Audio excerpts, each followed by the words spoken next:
City Council work session meeting to order. I would like to call on Jeff Jacobs, Emergency Management Coordinator, and Jeff Hunsinger, Public Works Director, to present the topic. All right, good evening. If there's anyone I haven't met yet, I'm Jeff Jacobs. I'm the Emergency Management Coordinator. I've got a presentation here for you. Jeff and I have a presentation here for you about basically the status of the emergency management program at the city and where it's at right now, what we've been doing, what we've accomplished. And I tried to keep it simple, high level, not too many slides. This time I have a tendency to talk, but we're perfectly, happy to answer any kind of questions you guys got along the way. So bringing up the slides right now. So should I just, okay, there you go, I'll tap. All right.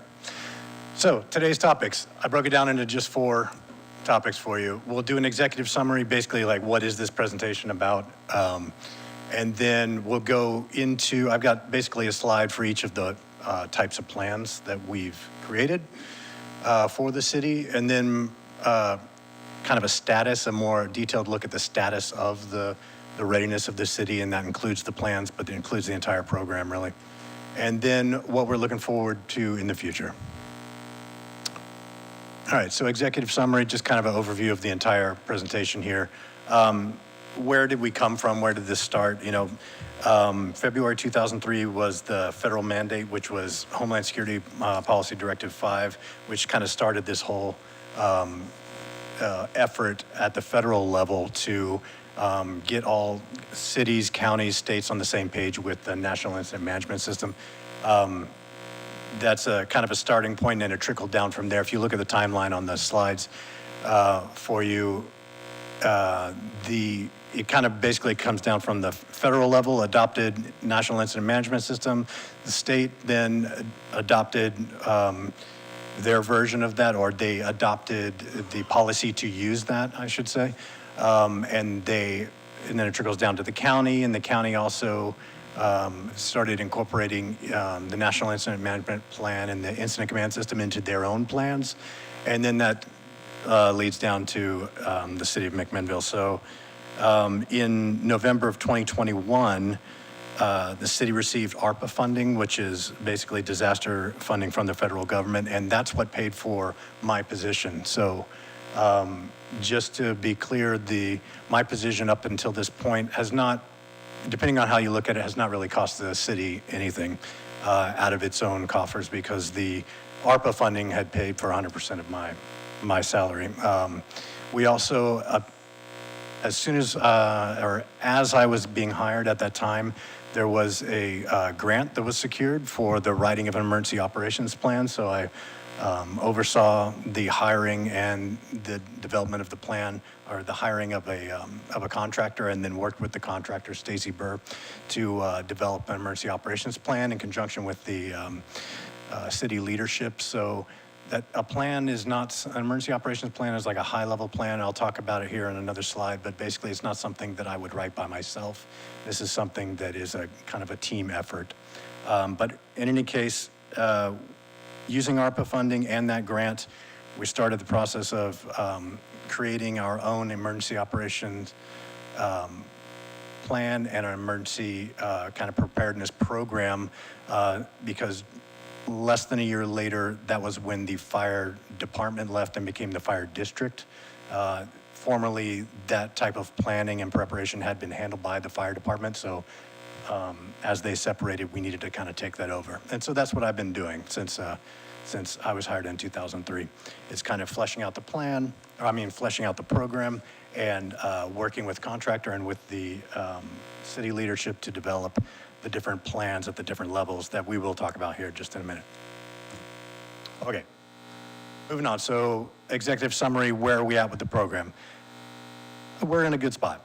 Okay, we do have, the council had set some goals for us, including adopt the National Incident Management System, use the ICS system, update the emergency operations plan, and we've accomplished those goals as set forth by the council. So part of creating the program, though, is coordinating with other entities in the region, and that's something that I've kind of taken big steps towards by creating something called the Emergency Management Working Group, which is a group of citizens that represent different organizations within the community, such as the Red Cross, Linfield University, Willamette Valley Medical Center, the county, so on and so forth. So it's just a group of people so that we can fulfill basically our stated intent in our plan of having this be a whole community concept. What that means is that we developed this plan in such a way that we are letting the public have input, or at least our partners, if not individual members of the public, but at least our partners in the area, such as the school district, et cetera. We're communicating with them, letting them have input on what the plan should be and how they should interact with it. The readiness, I think we're in a good spot with that. The emergency services, Chief Wood and Chief Godfrey, you know, as far as I can tell from my point of view, have done a great job just liaisoning with each other, but also with their partners in the community to have a good system of response for if their on-duty resources are in danger of being, you know, overtaxed at any point.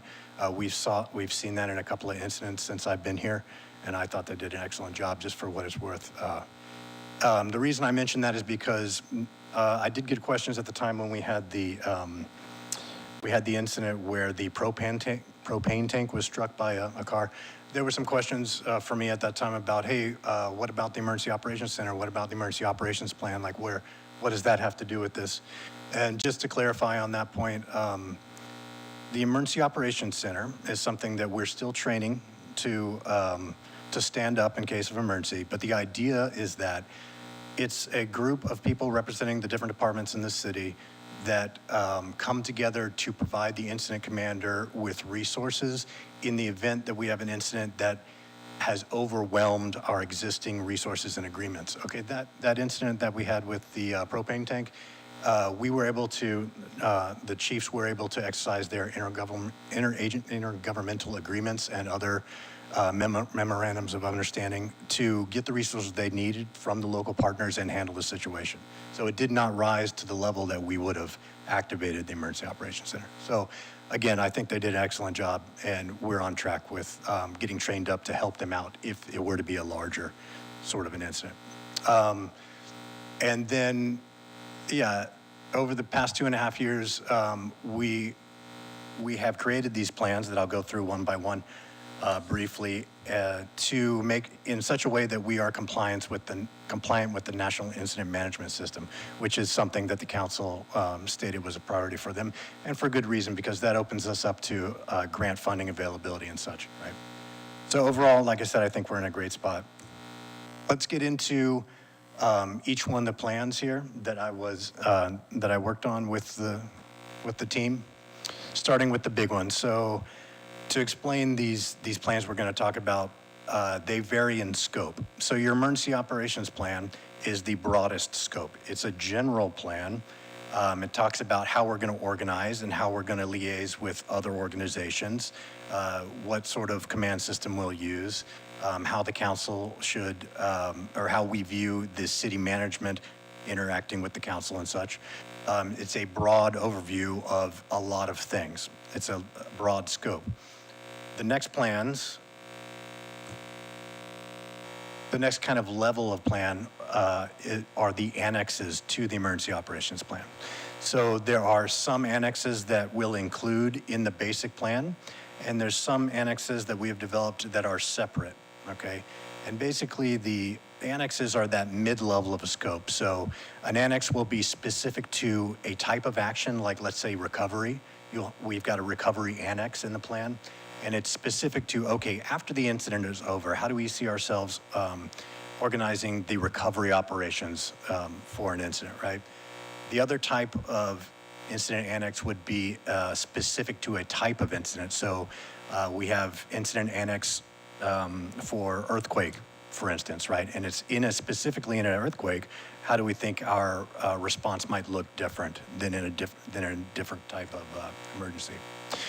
So, yeah, The annexes, what I was trying to explain there was that the annexes for not the specific types of hazards, but for the way we act, like mass care and sheltering, emergency services, recovery, critical infrastructure, continuity of operations, those are included in the basic plan, with the one exception of the continuity of operations, because that's such a large plan that we've separated it, okay? But the other ones are included in your basic plan, and the basic plan is designed to be releasable like on our website, and it's which we intend to post for everyone to take a look at so that they can realize what the plans are and how they might interact with the plans. Now, am I getting ahead of myself here? Let me go on to the next slide and make sure I'm not getting ahead.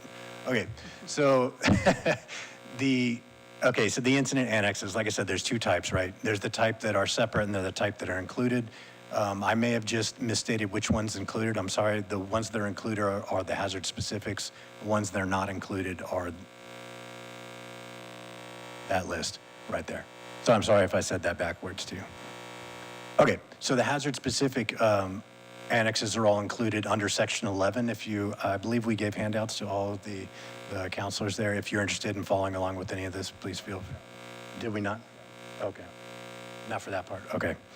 So in section 11 of the emergency operations plan, that's the hazard specific appendix, and that's where your annexes for earthquake, hazardous material release, severe weather, volcano, that type of thing, that's where that's included. Okay. Separate document now. So now we're moving on. Remember, I was talking about the scope. You've got the emergency operations plans, then you've got the annexes, which are kind of a medium scope, a little more focused. Now you're getting into a more specific, what we would, in my industry, would call like a tactical level plan. And this is something that last time I spoke before the council was specifically brought up by the council, was questions about what are your best practices? What are the recommendations for you during an incident, and how, get the specifics of how we see the management of the city interacting with you. Well, that's exactly what this is. We got two guides for you. We've got the City of McMinnville elected official guide, which is a little longer. We tried to provide you as much detail as possible so that all your questions are answered ahead of time. But then we created a second document called the elected officials quick guide, and this is for you to grab when the incident happens. It includes some checklists there for, hey, what do? I do these things, 1, 2, 3, 4, right? And so just something else that the council requested that we were able to provide for you. I'm happy that we were able to do that for you. And now moving on down, like I said, the scope. Now we're to the finest scope, which is still like the tactical level, but now I'm getting down to department by department. What does each department do in the event of a specific emergency? Let's say active shooter, let's say earthquake, or power outages, or cyber threat, right? Each department is going to need to develop its own actions in these events, and that's not something I can mandate for them. What I can do is I can do the research ahead of time. I can provide them what we are providing them, which is a template for them to review and to look at and see what of it they can use and what of it doesn't apply to them. So this is something that we have developed but have not rolled out in conjunction with the department heads yet. So just to make that clear, this is something that I'm hoping to finish up here before July. I want to have a meeting with each of the department heads so that we can go over the template and see what of it is useful to them. So that's, in a nutshell, the plans at the various different levels or scopes. So, readiness, getting a little more specific about things that we're ready to do, things that we're not ready to do. The EOP and the continuity of operations plan are done. The citywide training is in progress. So supervisors and above have been asked to complete a series of incident command system training online. We're at about a 90% or a greater completion rate with that. We've identified also in conjunction with the fire district, we've identified members of city employees who will be members of an incident management team jointly with the fire district. Those individuals need additional training, and the fire district is working on scheduling those classes for our individuals. but it's in the process. It's not something that happens overnight. We have to bring instructors in for that. It's not an online training, it's an in-person sort of a thing. And then partnerships. Like I said, I worked hard to create this group called the Emergency Management Working Group. We're going to be transitioning this into a local emergency planning committee or commission. This is a organization that's very similar to a emergency management working group, but it's just broader geographically. So the state has a representative for what we call LEPCs, Local Emergency Planning Commissions.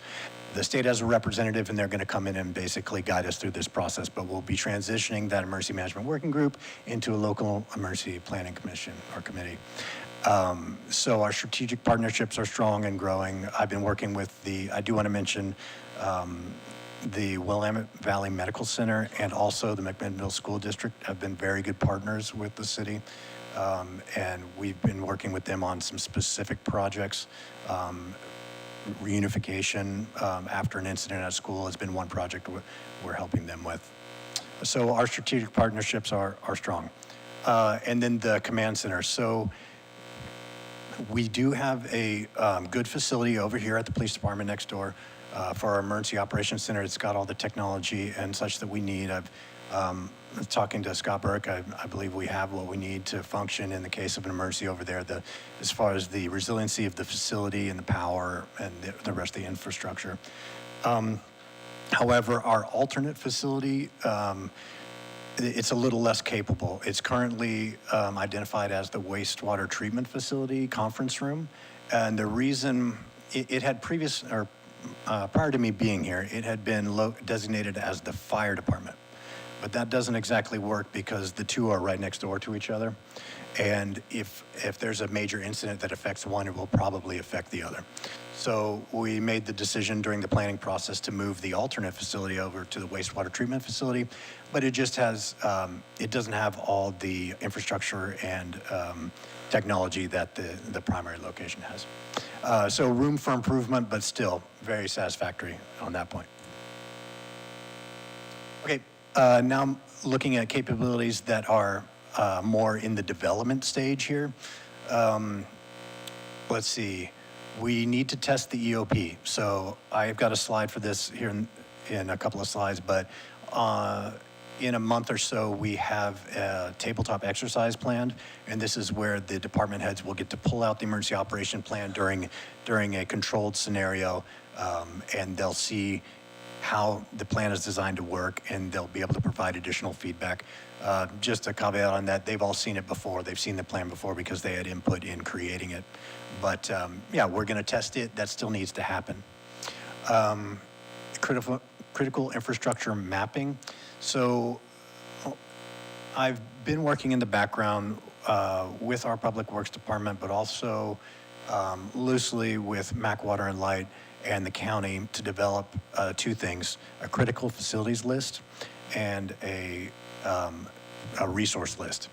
Resource lists are challenging. They're challenging all over the state to have a standard format and to have everything the way FEMA wants to see it. We can talk about that at length if you'd like. I'm working on it. But it's a long process. Nobody's got it 100% figured out. The critical facilities is just something that's in the works, but we've only really had one meeting. We need to have more meetings because what the critical facilities are is you just rank or at least categorize the facilities that belong to the city, which ones need to become operational first after an incident. So it's an important part of the planning process. It still needs to finish happening. So annexes and checklists and training. Like I said before, training is ongoing. We've got, I don't need to belabor that point. You know where we're at with that. Okay, and then our last slide on kind of the current status of the program here is the emergency management capabilities that are on hold. So I don't have to tell the council this. You're well aware of the budget situation. There's no specified budget, to my knowledge, for emergency management after the beginning of the new fiscal year. There's not a plan for additional staffing or continued staffing for emergency management only. That role, those duties will now be rolled up into to be determined, but I assume the Public Works Director will have a hand in that, and possibly the police chief. Department modernization. Things I'm talking about there are technologies, mostly communications, but also mobile emergency operations center capability, and that type of thing. We are, when you look at, I do talk to my peers in other similarly sized cities, and I think we're certainly no worse off than other places. I don't want to give you the wrong impression, but there's room for improvement there, and there usually is with technology because it develops. So, capabilities develop, at a fast pace. And then moving on to the, involvement with the industry and the commercial sector and such. So as the Emergency Management Working Group transitions into the LEPC, we will invite additional members, and those members will include members of the business community more. It will also include, it will by definition, the way that Oregon Emergency Management runs the LEPCs, it will also be open to elected officials. So city, county, and also neighboring counties will be open to be part of this group. So that's something that needs to happen. It's not a LEPC until we get a broader, swath of the community, more people involved. Okay, and then officials training. So I did specify, I have a separate document also that talks about what training I recommend, but it is included in the emergency operations plan. And some of that training is also recommended for the counselors. So I would start with the online training, IS 100. You just go to the FEMA website and, or you can Google it. And it's a free training, but that would be the place to start. The other two things that we need to do in the future would be to bring I believe it's called a 402, ICS 402, but it's a class given specifically for elected officials. We'd like to bring that to you guys in the future, but that's another one that needs a certified instructor that we'd have to schedule out. So this is, assuming that the council is interested in this, it would take a couple of quarters probably to get that to actually happen. Okay. What else we got left? So on the horizon, I got 2 more slides, okay? I just wanted to show you things that we're doing in the near future and things that I recommend that we move towards a little further out, okay? We have the air show planning with the fire district. It's beginning now. I have not had involvement in that, to be perfectly honest with you, but it needs to start happening basically as soon as the last air show ended. We should have been working liaison with them to start planning for the next one. So it's something that needs to start now. Our emergency operation plan validation, like I mentioned earlier, that's going to be on 11 June. It'll be at the police department in the training room over there. Let's see. So the designation of additional emergency management duties for directors, I put that on there because it's something that needs to happen as soon as this position that I'm filling right now is no longer here. I would say by the end of that month, we need to decide the duties and responsibilities of this position need to go to whom, right? We can't just leave a blank spot there, because if we do, the progress that we made will just deteriorate. I'm speaking from personal experience. If you leave a position vacant, the progress will deteriorate. So other things in the near future, like I said before, the fire district will be scheduling training for our incident management team members. And I also mentioned the standard operating procedures template. Hopefully I'm going to roll it out before the beginning of July, but if not, I'll leave it to Public Works Director to get with the other department heads to finish that effort up.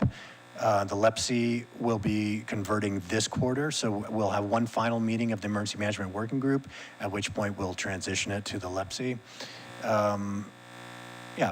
So there also, I mentioned McMinnville School District is doing a reunification plan and exercise. We are involved in that. We just need to follow that through. It's not something that'll be done before July, so we need to follow through on that. And then Genesis evacuation planning. This is a software that's been rolled out by the state. The state paid for it. So it's already out there existing. The counties are getting with the cities to determine evacuation zones. The whole purpose of the software is to draw boxes on the map and say, this is zone A, this is zone B, et cetera, right? But we don't just want to draw squares, we want to make them make sense. We want to make them, the borders coincide with natural terrain features or major highways and that kind of stuff. So that is an effort that Brian Young at the county is going to be heading up. He's already started working on it, but it needs to get finished. Okay. And then future projects. So these are not things that are going to be done anytime soon, but you can see the list there. I don't need to read them all to you. Let me just take a quick look and see if there's something I think I should broadly point out here. So now that we have the plans, now it's time to practice the plans and then exercise the plans, okay? I'm proud of the fact that I was able to kind of get us to this point. But moving forward, like I said, our progress will deteriorate unless we practice what we've planned. So those need to be scheduled. They need to happen on a regular basis. Just like a fire drill, right? A fire drill, that counts, right? But you can also do an active shooter drill. You can also annually look at your portion of the plan or your standard operating procedures and see, do I need to make any updates? That's what I'm talking about. There's maintenance that's involved with this. Anything else on here? A common operating picture, I mentioned it there. Basically, that is usually it's a specific software, but there is no standard common operating picture that is mandated by the state. There is a system called Raptor. It uses the GIS mapping system, and the state has a website that uses this Raptor system, and the map will continually update and show you the location of hazards, right? It'll also have, if you have access to it, like a chat feature, and it will keep a tab of all the requests that have been made to the state. They have a couple of systems that kind of overlap and work together there. For the future, we need to decide exactly how McMinnville is going to integrate with Yamhill County, which then does the requests to the state. Yamhill County has the ability and the access to make resource requests, but we don't all share the same common operating picture, the same map of what's going on necessarily, and that's a problem that is more long-term and needs to be solved. Okay. After listening to me speak without stop for that entire time, I don't have anything else. Jeff, did you want to talk about something? Yeah, just a few things before we get to questions. So the elected officials guide that Jeff mentioned, have copies that I'm going to be handing out to you all today. What's that? Oh, sorry. So going to be handing those out today.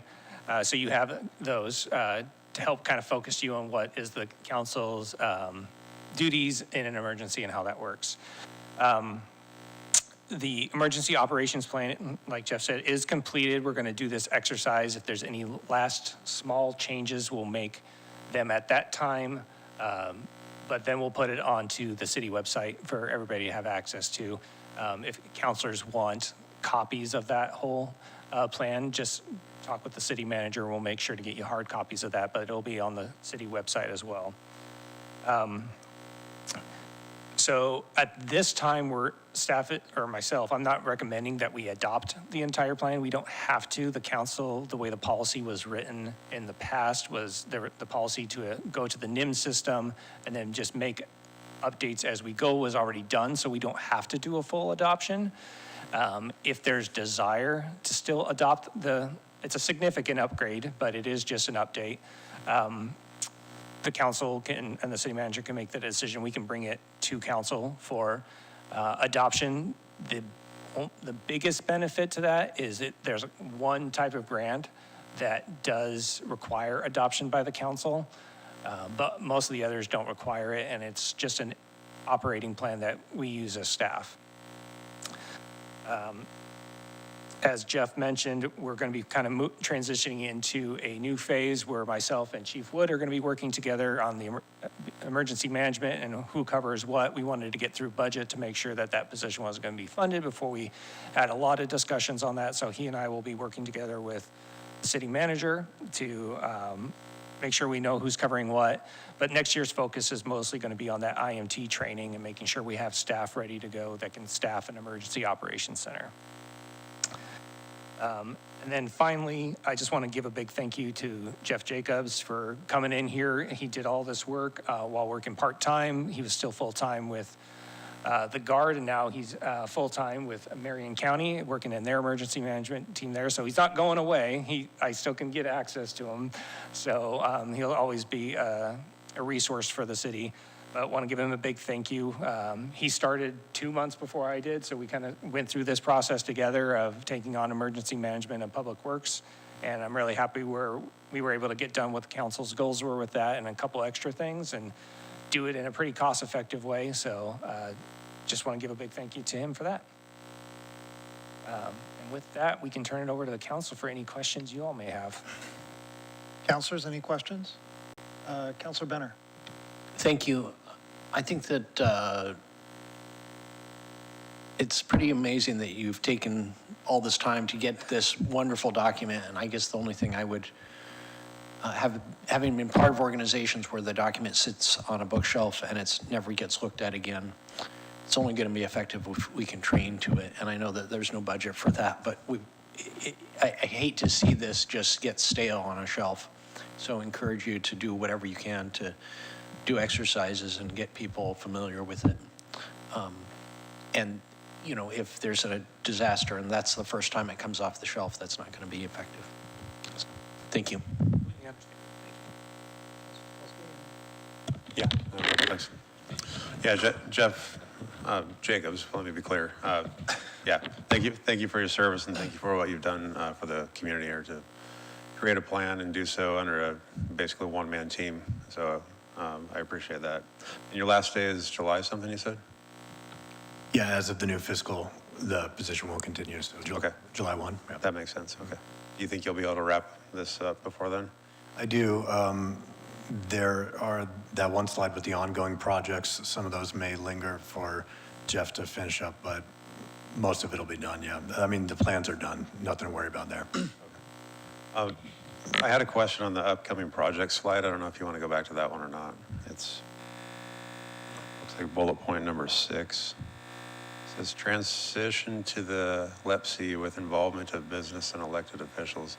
It says first quarter. Is that this year or next year? This year would be a... Did that happen? I guess it's a first quarter of the fiscal year. Fiscal is what I'm talking about. Okay. This was the group that we started somewhat at council direction about wanting to involve more parts of the community, different groups to come together and talk emergency management. And it just kind of is a happy coincidence that OEM is propping up this LEPC program. So they're going to be not necessarily McMinnville focused, probably more regionally Yamhill County focused, but that so much of emergency management is those connections, so that's probably a good thing. So they'll be able to lead that instead of us having to staff that internally. Yeah, sorry, I meant of the fiscal year. No, that makes sense. I work in the private area and we're just, Q1 is ending March, so it completely makes sense. Just want to make sure we weren't behind. Jeff, you had mentioned that if we choose to adopt the plan, then we are eligible for grant money. Yeah, there's one specific grant that requires it. I can't recall the name of that grant. You know what the value of the grant is? I don't think it's a particularly large one, and it's one of many. I can get that information and get that back to you, though. I was just curious if we had the staffs and we had the staff hours and we also had the staff plan to actually execute, should we actually get the grant? And yeah, we're going to be looking for grants, I'm sure, to keep it moving. It will be a staff resource and capacity. Obviously, Chief Wood and myself are pretty booked up time-wise already, so absorbing 20 hours a week of an emergency manager's time is going to be difficult. So we'll have to keep an eye out for that. But a lot of the FEMA stuff has been pretty rough lately. It just with what's happening at the national level. For example, the ICS training, when there was when there wasn't the funding coming through from Congress, they actually shut that website off, so we couldn't train staff for a while there. So grants are similar. They're cutting back, and there's even more talk now about restructuring FEMA going on. So it's going to be something we got to keep an eye on. I know there's a plan that Board's going to be looking at here more in depth. I was going to offer, just in consideration on whether or not you make the choice to adopt the plan, there are some very significant proposed changes at the federal level to FEMA away from the current operationally guided disaster response by FEMA to a locally executed, state-controlled response to emergencies, disasters, and I don't think really anybody knows exactly what that's going to look like, but it could happen in the very short term. So I would consider that when you make your decision to adopt, if you were to adopt the plan and then we were needing to pivot to make any kind of changes, corrections, additions to the current plan based on FEMA's rollout of their new structure or to this new system of the state-controlled model, we would have to go through that process again. So just something to consider when you make that decision. I have one more question. So Chief Wood, do you know, so considering, let's say we receive a grant, and we can't predict the future here, but if there is a significant pivot required to update the documentation, do you believe that consultants could be hired to update that information using the grant? Or would that be out of the scope?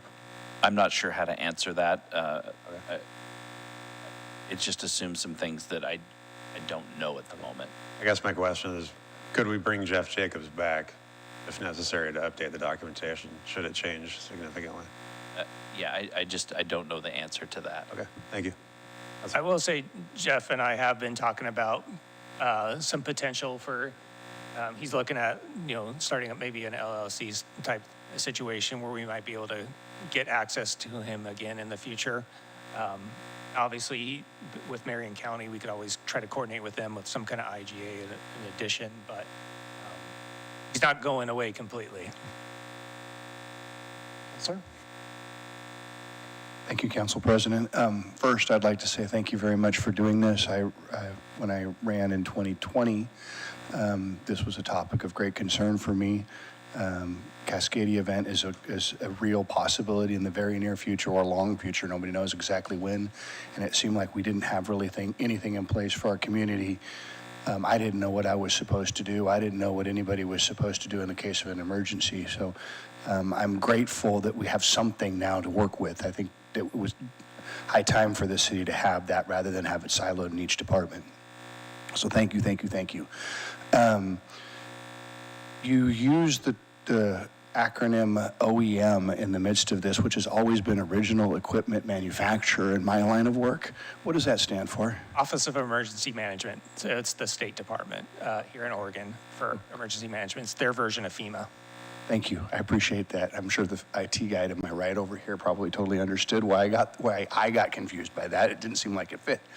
And I guess I want to stress, I want to take it a little differently. I really appreciate the comments of my fellow counselor at the end, Counselor Benner, about not wanting it to be a dusted product on a shelf somewhere. I think I want to make that a little firmer and say I'm hopeful that, not just hopeful, it needs to be that this product that we've created doesn't stop now. It's got to continue to be worked on. It's got to continue to be implemented and made sure that we are training and we have people up to speed. Because it's not when. It's not if, it's when. It's going to happen. And we've got to be ready for our citizens. Our citizens are owed that from us and from our staff. So I just want to put a high mark that this product, I know you have all the free time in the world to implement it, and I get that, but just make sure it stays in the top of list of priorities somewhere up there and doesn't get forgotten. Thank you. Counselor? I'll just say that I support everything that every one of my counselors just said. So, and Jeff, again, thank you and good luck in Marion County. Jeff Hunsinger, do you have what you need from the council tonight? Yeah, I think so. We'll obviously be updating City Manager Garvin on any updates to this FEMA plan. I've just barely looked at it myself. I know Court's taking a look at it, so we'll see if there's anything we need to pivot on there. And we'll just keep you appraised of everything. And if we think that we want to switch to proposing the plan being adopted, we can get that onto the council agenda. Thank you. Jeff Jacobs, thanks for your service to our city. Congratulations on the position in Marion County. I'm sure we'll see you around. But with that, we'll adjourn the meeting at 6:41 p.m.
Recording in progress.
Good evening. It's now 7 o'clock, and I will call the City Council meeting to order and request a roll call by City Recorder Claudia.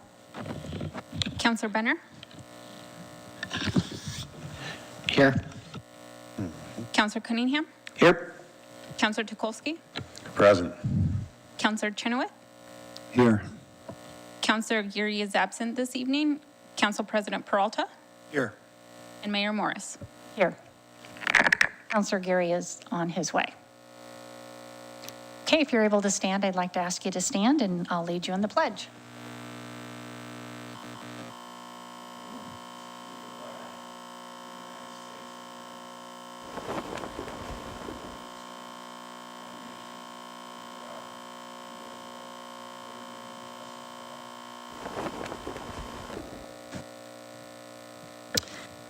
Great, now it's time for comments from the public. Any interested audience members are invited to provide comments, and any comment provided that requires some type of follow-up will be assigned to a staff member. Anyone may speak on any topic other than a matter in litigation, a land use decision that is or will be in front of the City Council. Hello. Or a matter scheduled for a public hearing at some future date. Comments will be limited to 4 minutes per person for a total of 32 minutes. If you are on Zoom and wish to speak, please use the raise your hand feature or chat feature and send a chat to the City Recorder team. You will need to provide your contact information prior to being promoted to speak. Once your turn is up, we will announce your name and unmute your mic. Please announce your name and the city you live in for the recorder. Claudia, do we have anybody signed up? Yes, first, I do want to state for the record that Councilor Geary is here. We will start with Maggie Bowman. Good evening, Maggie. If you could just make sure the green light is on and then put it pretty close to you. Just push the red button and it'll turn green. Like that. Very good. Thank you. Good evening. It's fun to be here. I'm aware of some high schoolers that have come, and I'm really happy to see them. I know a couple of them, and that's our next generation right there. So I'm glad they're here. My name is Maggie Bowman. I'm a retired school teacher from this district. I taught 35 years of middle school in Yamhill, Carlton, and McMinnville. And my topic has nothing to do with the fact that I was a teacher, but what I'm here to talk about tonight is data centers. In the news, we have heard so many things about data centers. There are some people making lots and lots of money from them, but those aren't the people in the communities where the data centers are running. You've heard about the incredible use of electricity in areas where what the people in Lake Tahoe have just been informed they need to find a new electrical source because next year they're not going to have their normal electric company serving them anymore because it'll be going to a data center. It's using water. I know that it's using how many millions, I don't know exactly, how many millions of gallons of water it takes to cool the machines as they're working during the day. I do know that the people Oregon has over 100 data centers already. I did a little homework before I came up here today. But for the most part, I would like to say that I love Yamhill County just the way it is. I don't want to share my electric grid with a data center. I don't want to share the beautiful water program. I mean, I talked with the folks at McMinnville Water and Light at the farmer's market the other day. And they were shocked to think, oh, a data center here? I mean, we need to prepare for the inevitable possibility that some developer might want to just parade into Yamhill County and go, this looks like a good little community to take advantage of. We, the people, are not going to benefit from a data center. They use our water. They'll mess up our electrical grid. They're noisy. Talk about the people in Utah who have been fighting their data centers. There are some counties that have put bans on data centers. Let's get the ball rolling before developers move in and sink their claws into our land and our resources. And that's basically all I have to say today. I am really worried. I was raised with the 7 P's in my family. Proper prior planning prevents pretty poor performance. I cleaned it up for the high school kids. But I was raised to plan ahead. I don't want a data center that we have to protest after the fact. Let's get ahead of the ball, get ahead of the developers, and I'm challenging our county to create a moratorium, a ban on data centers in Yamhill County. That's what I'm here to do today, to challenge you to ban data centers and protect our county and protect the people that live here. So I'm done. Thank you. Thank you, Maggie. Thank you. Thank you. Next, we have Joseph Polipka.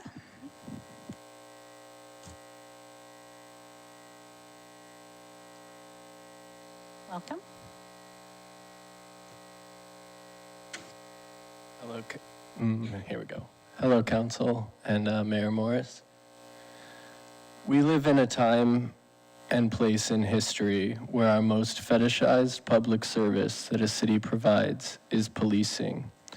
Based on this year's proposed budget, McMinnville does not skirt this societal sin, but once again maintains status quo, spending excessively on a veil of safety. So little thought goes into the need for police, and even less thought goes into their list of requests. As well noted, the city has to run an incredibly tight budget, but where most people accredit the stringent resources to a myriad of abstract expenditures, the actual root can be found in the form of 38% of the general fund. Chief Wood actually put it best last week. If you don't control the money, you don't control the department. But he doesn't only control his department, he controls the budget. Well, Information Services, CDD, and the Finance Department once again are denied their request for more FTEs, and the Library and Parks and Rec limp along, the police are granted everything on their wish list. 2 new patrol rigs, a drone program, riot gear, a $10,000 increase on ammunition, and money for 3 to 6 vacant positions all screams excess to me. If even some of these expenditures were to go elsewhere, and we may have a chance at affordable housing in McMinnville, a robust finance department ready for upcoming retirees, an IS department equipped to tackle cybersecurity concerns, and the changing landscape due to AI. We would also find ourselves in a more equitable community prepared for future expenses and growth. The exorbitant costs of our police department will continue to cripple other departments, as well as express to our community that we are about reacting rather than building here in McMinnville. Soon enough, we will have to face the writing on the wall that the city is not prepared to build robust infrastructure across departments or provide inexpendable social services to the community. Frankly, I left Tuesday's budget committee meeting with disgust, not pride in my local government. So little scrutiny fell on Chief Wood and his department, and yet $12 million goes their way. I'm here to ease my conscience and make sure someone identifies the elephant in the room. Thank you.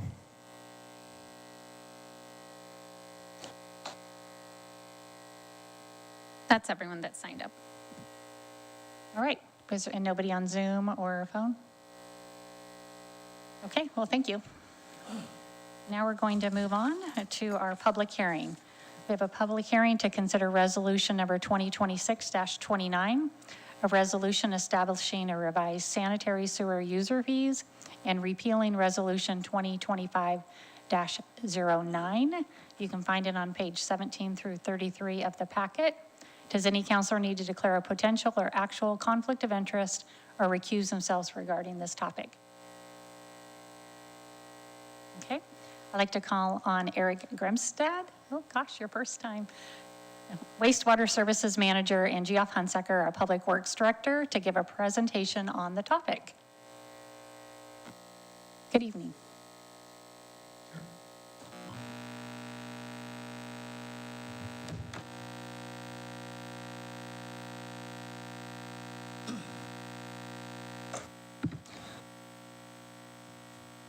Thank you, Council. Thank you, Mayor. As you noted, this is Eric's first time up here in front of you all.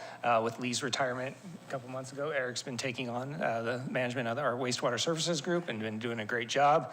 So I decided to throw him another curveball and have him speak with you all, get those first-time jitters out of the way.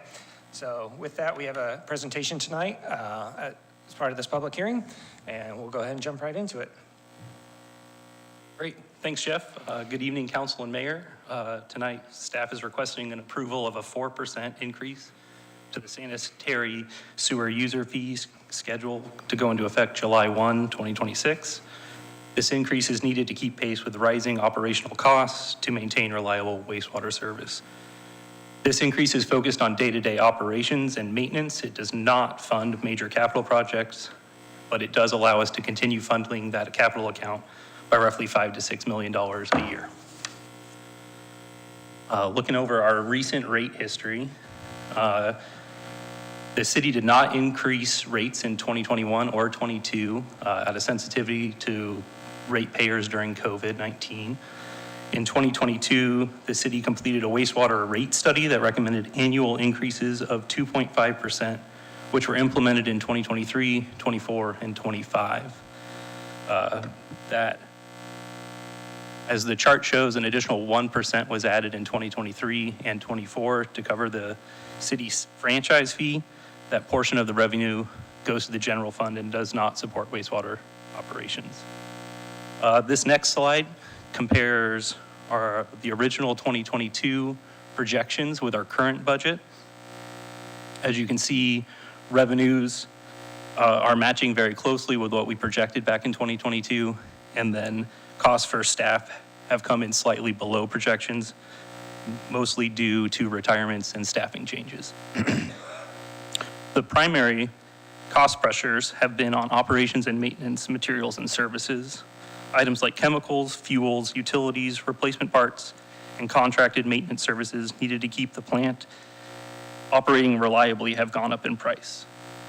Individually, these increases have been moderate and manageable, but collectively, they create an estimated operating fund gap of approximately $500,000 compared to our original projections. The proposed 4% increase would help cover that gap and stable operations moving forward. The need for reliable maintenance becomes even more important as our infrastructure ages. The wastewater treatment plant and our 2 major pump stations are 30 years old, with much of the original equipment still in service. Staff has done an excellent job extending the life of this infrastructure through preventative maintenance and careful operations. However, maintaining reliable service now requires increased investment in equipment replacement and ongoing maintenance activities. This rate increase supports those day-to-day operational needs, including utilities, consumables, preventative maintenance, and small equipment replacement and required contract services. This does not fund major capital improvement projects. Those larger long-term infrastructure needs are currently being evaluated in our wastewater services master planning process, and you'll hear more about that in the coming weeks. 2 slides now. Yeah, there we go.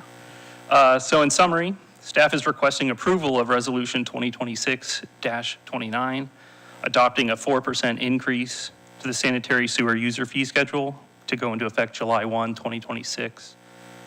For the average residential customer, this represents an increase of approximately $2.60 a month, which would increase the average monthly bill from about $64.50 to $67.10 a month. Thank you for your consideration, and we can take questions now. Any counselors have any questions? Counselor Benner? Eric, could you go back to that last graph? I would have that one. Could you talk us through that one more time?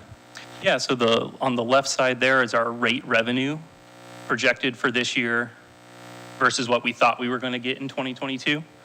So the blue bars are what we projected in 2022, and then the green bars are what is budgeted for this upcoming year.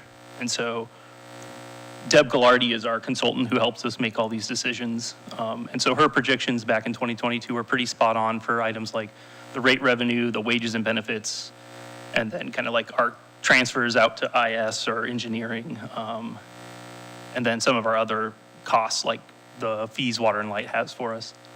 And then the materials and services there in the middle with that, we expected maybe to spend $2.1 million in that category, and this year we're budgeted for 2.7. And so that's where that funding gap is that we're trying to address with this 4% increase.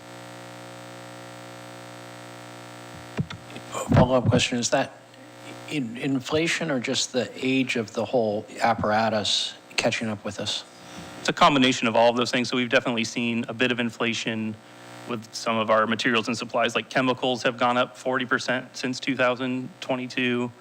Kind of like lubricants and UV bulbs are all more expensive than they were, but then also our equipment's much older and requiring more active management to keep running. Counselor Tukalski? Yeah, thank you, Mayor. The question I have is, maybe I'm reading the graph a little bit differently than you expected. If you just keep it simple at total operating costs, the actual budget is 7.5 million. And coming out of budgeting season tells me that we gave you 7.5 million, but you only needed 7 million from the projection. Correct. So in 2022, we projected we should be asking the council for a $7 million budget, and really, we had to ask for a 7.5, and most of that, as Eric mentioned, is because of that increase. So we're a little behind where we were hoping to be a few years ago. So we provided 7.5 million in our budgeting process through the budget committee. Correct. And you're still asking for a 4% increase on top of that? Yes, so that would align what we're bringing in with what we're spending. If there wasn't an increase, it would just spend down the reserve and the wastewater operating fund. Okay. One more question. If you could go to the slide about the cost per residence. Oh. Yeah, the one with the people on it. Oh, did I kill it? Okay. So the proposal gives you a $2.60 per month increase for a residential bill. Do you have any idea what it means for a commercial facility? We built in this monthly bill based on an average usage of 600 cubic feet per month. And so that's kind of the average amount of water. And then commercial varies a lot. I think our largest industrial user, their rate would go up about $500 a month, and that would be the largest one. They use about $12,000 of our services a month. And so that's on the very high end of what this rate increase would do. Got it. And then are the sewer rates still being prorated out through the season when? Yes. Okay. All right. That's all I have. Thank you. Anything down there? Okay, Councilor Chenoweth. Yeah, can you go back to that graph? So as I'm looking at this, I see the total operating cost of 7.5 million and the rate revenue of 12.3 million, which to me is a $4.8 million a net gain. So I'm trying to understand why I need a 4% increase to balance the books if I have a $4.8 million revenue advantage. So since we run a no debt model, we have to save up a certain amount of capital every year to pay for those future capital projects. And this is what Eric was mentioning is what we're going to be discussing further in a council work session here at the end of June. But so essentially, yes, we do bring in enough to operate, but we would be cutting into that capital savings that we do to maintain that no debt model. So we can move forward without an increase, but it's just going to put us again further behind in the money we're saving up for those capital projects, and we'll have to look at different funding sources in a scenario like that. So right now, we try to keep it just based on the operating, and our operating costs, what was projected in 2022 versus what we should need to get back to being at a whole would be a 4% increase. So that's why we recommended that. But you are correct, we do bring in more money than that total operating amount, and the rest goes into funding the future capital projects. So the 4% is intended to catch the difference between 7.5 million and 7 million. Correct. And we looked at that increase difference because the recommendation was to maintain a 2.5% increase annually. Mm-hmm. And looking at the operating, how it went up, we showed that it was a 4% increase needed to keep up with that operating increases, especially with the materials and services. And will that be a 4% increase also on the money being piggy banked for later as well? That is correct. Okay, thanks. Councilor Peralta. Thank you, Mayor. I just wanted to confirm, so when you presented the budget, made the ask at 7.5 million. And then I assume the budget also assumed the 4% increase? No, we had to make the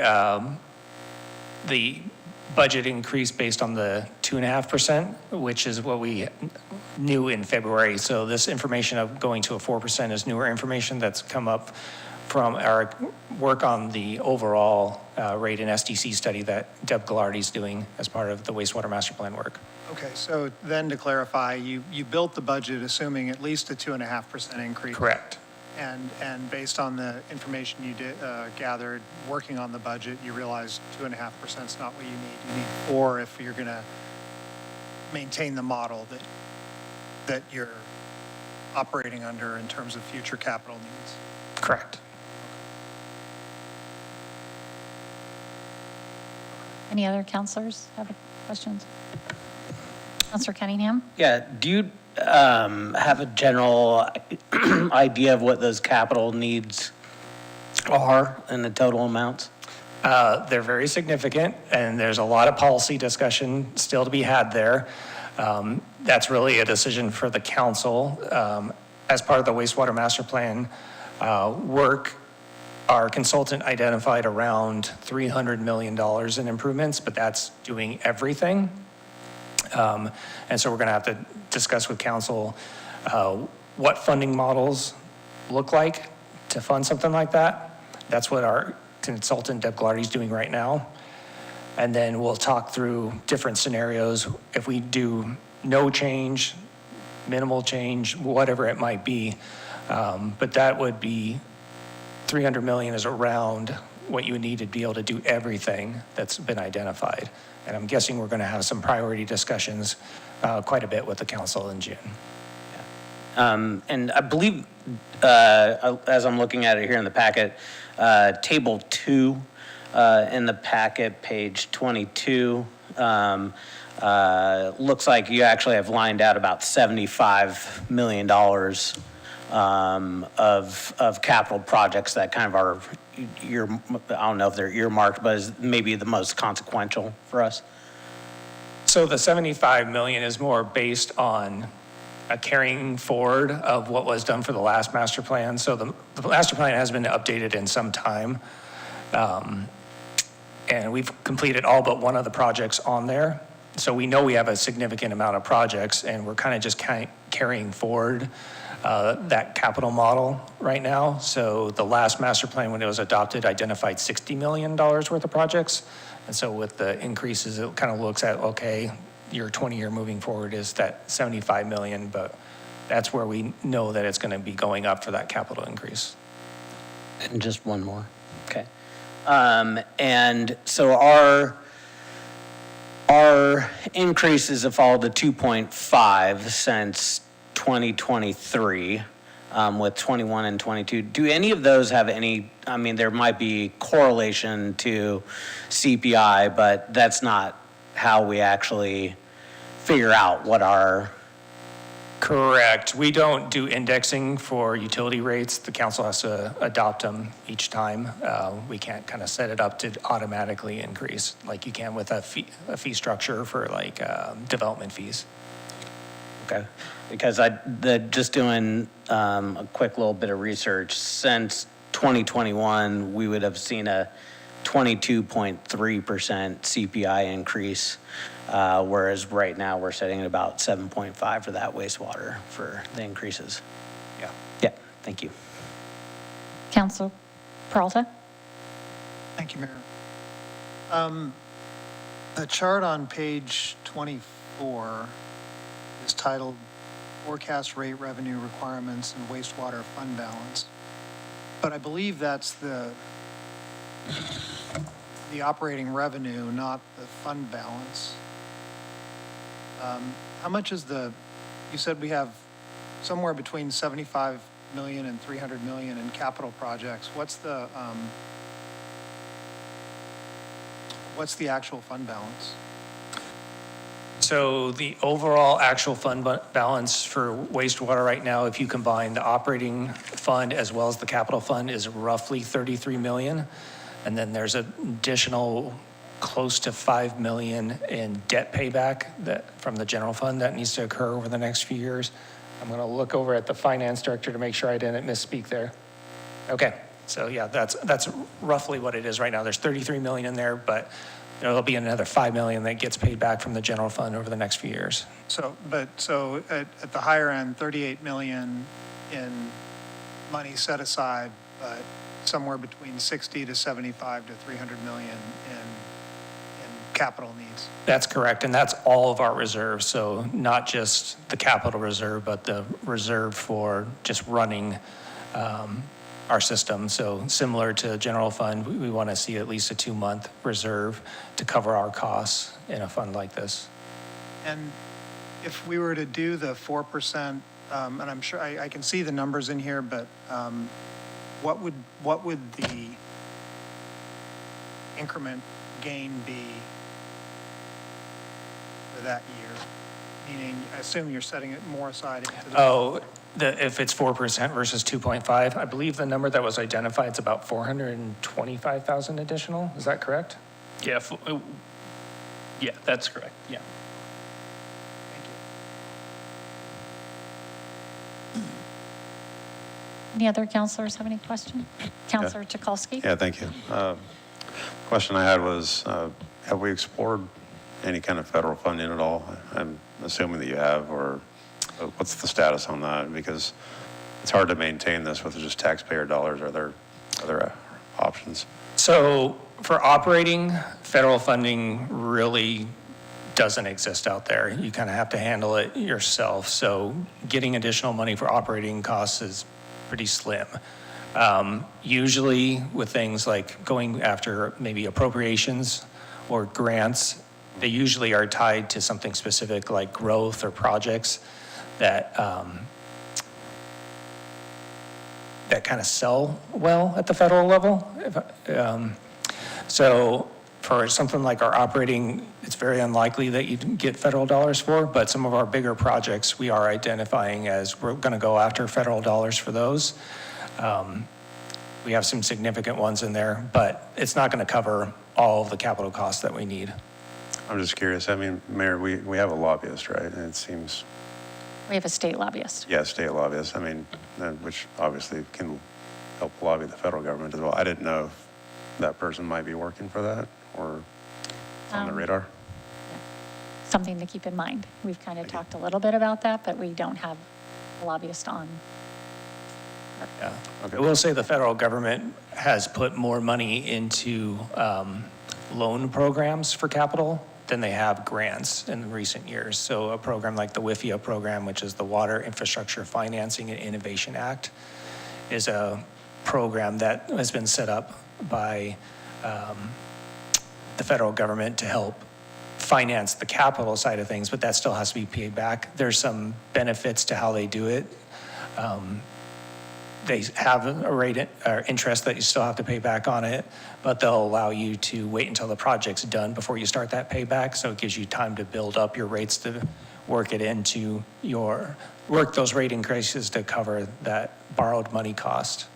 I have one more comment, if I Sure, may. go ahead. I just wanted, we're criticizing the capital and all the funding. I just want to say you do a great job out there because there's never really any complaints about the treatment area. And I drove past the wrong treatment area this past weekend and it was not McMinnville. So I'm very appreciative of what you don't let out into the community. Yeah. So, thank you.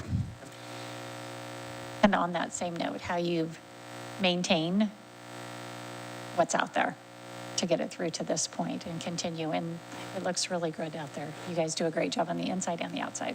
Appreciate that. We'll make sure to let the rest of the crew know. Yep. Any other questions right now before we go to a public hearing? Okay, thank you. We will now start to hear public testimony. Each person testifying will be allotted 3 minutes for their testimony. We will start with the people who have signed up in advance to testify. Please remember to include your name and address for the record. Claudia, do we have anybody signed up this evening? Yes, first we'll start with Mark Davis. Okay, thank you. Good evening, Mark.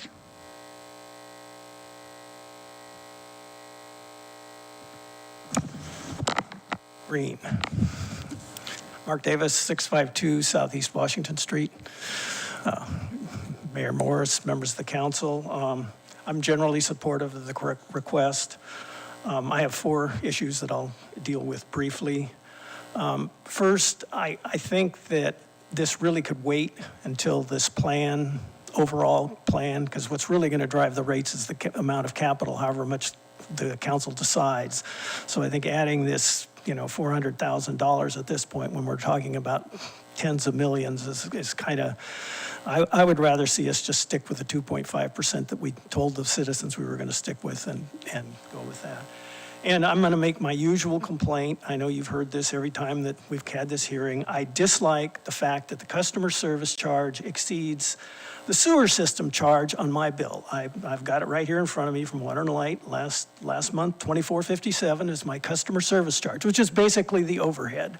The billing procedures, the management staff, all of that sort of stuff, the consultant that comes up with these reports. And I actually pay the sewer charge of less than $20, $19.98. I just think that's backwards. I just really think we should be charging more for the service and less for the overhead. Third thing I wanted to comment on is this is difficult to say, the use of the sewer funds money for other city business. And I realize that was done in the past and you didn't vote for that recently, but the $5 million we're talking about was borrowed. And I really think we need an accounting of why we need it. I mean, that's basically citizens' money that we paid to fix the sewer system being used to do land speculation, if I can be blunt. And I just disagree with that, and I don't think that that's what the city should be using our sewer revenues for. And I hope that there'll be some accounting and explanation of why they needed all that money. why we need to stockpile all this money, and then we don't use it. We loan it out for another project. I mean, I realize it was legal, but I think we need to talk and be honest about that. Finally, I'd like to mention that there was a project advisory committee, I was on it, that did storm sewer, was supposed to do wastewater, that was supposed to be looking at the plan that's going to be coming before you for a first hearing, or at least a work session here at the end of June. And that project advisory committee was eliminated after one meeting. We had a nice tour of the facility. It's good, like you say, it's a well-run facility, but we were discontinued for some reason. I really think the city benefits when citizens are allowed to participate on those PACs and give input. Thank you. Thank you. Do you have anybody else? That's everyone who signed up. Did any counselor have any follow-up questions to Mr. Davis's comments? Okay. Is there anyone else in the hall that wanted to speak? Okay. Does any counselor need anything else clarified? Nope. Okay. And there's nobody on Zoom. There's a long list here, you guys. All right, if there's nothing else, then that will conclude our public testimony for this evening. Does the staff have anything else they'd like to add to the record at this time, or does city council have any additional questions for city staff before I close this? Nothing? Okay, then I will now close the public hearing at 7:35. We will revisit that later on. Thank you. Now we have a public hearing to consider resolution number 2026-31, a resolution authorizing the sale of air easements affecting certain properties between Northwest 25th Street and Tice Park. It's pages 34 through 96 of your packet. Does any counselor need to declare a potential or actual conflict of interest or accuse himself regarding this topic? I don't need to recuse myself or have a conflict, but just state again that I did go out and see the property site prior. I did the same. Okay, perfect. I'd like to call on David Leitenberg, City Attorney, to give a presentation on the topic. Thank you, Mayor. Since this has been in front of you a number of times, I will be fairly brief. At our last discussion of this topic, which was April 14, the city council determined that we would look into the sale of the city-owned air easements over properties between Tice Park and Northwest 25th Street. The general scheme for which that sale might take place was given some direction and is now reflected in the resolution that will be before you tonight. When the city sells an interest in real property, there are some statutory requirements that we have now gone through. One of which is that a legal notice for the public hearing we are having now needs to be published in the local newspaper. We did that because it was published last Wednesday. It wasn't included in your packet, but you have all received copies, and it will be included in the amended packet. In addition, the nature of the proposed sale, the general terms thereof, and an appraisal or evidence of the market value of the interest in real property needs to be disclosed at the public hearing. Once again, attached to the resolution is the appraisal that we discussed last time we were together on this topic. The resolution itself, if you look down to the working language there, gives the terms of the sale as we discussed, with some additional clarification that has been worked out since then. At its base, air easements would be released or sold to their underlying property owners at the request of those property owners for a cost of 10% of the appraisal value of the air easements as reflected in that attached appraisal. That price would be good for 5 years from the adoption of this resolution. And then we have some information about what would happen after 5 years. After 5 years, a new appraisal would be required. It would be secured by the city. It would be paid for by the requester, could be shared among multiple requesters, and must cover all the remaining unsold air easements at that time and may be relied on for an additional 5 years. Those are the terms reflected for sale right now. That's the resolution proposed for this evening, and that is what we now have a public hearing to hear from any interested members of the community, their thoughts and responses to that proposed sale. Can you tell us what page that resolution is on? It's on page 34. Does any counselor have any questions for staff? Counselor Gary? And maybe no one else wants this as well, but I had tossed out all of the sales when they happen would go to the maintenance or development of projects at specifically Tice Park as opposed to just general fund. If that is the case, do we need to have that in here in the resolution language, or would that just be budgeted as we just hope we remember as those were to come in? Yeah, we could make that amendment. Okay. But I would open it up to see if anyone else supports that the proceeds from any of these sales go to specific Tice Park projects. Counselor Tukalski? Yeah, I wanted to say I also support that. I think it's a wise usage of the funding. One thing I was thinking about last night was whether or not it should be held until all of the air easements have been cleared, or if we should just piecemeal it out, because a lump sum is better than just trickling in over time for some of that, but we can discuss that. Some may not choose to do it. You're right, which is why we should talk about it. Yeah. I had a question, David. So you said if they choose not to purchase the air easement in 5 years, an appraisal will be done that has to cover all the other properties, even if only one person wants it, they have to pay for appraisal for all. That's the plan as written here, correct? If the council wishes to do something else with this, we could amend this. Can you tell me the thought process on why you wrote it that way? Absolutely. I wrote it that way because this underlying appraisal exists for 5 years because it is not recovering any costs, and that gives a certain incentive to take this path within these 5 years. Okay. Any other questions for staff? Counselor Chenoweth? I don't have questions for staff. I just wanted to defer to Councilor Geary and say, yes, I would agree with his recommendation and be in favor of that. I would also like to point out that I like the concept of the requiring them to do the appraisal for all of them. I don't think the difference between one and all along one street is going to be that much on the appraisal cost side. And so I think they can pool and work together, and I do think it incentivizes getting it done in the next 5 years. So. Any other counselors have questions right now?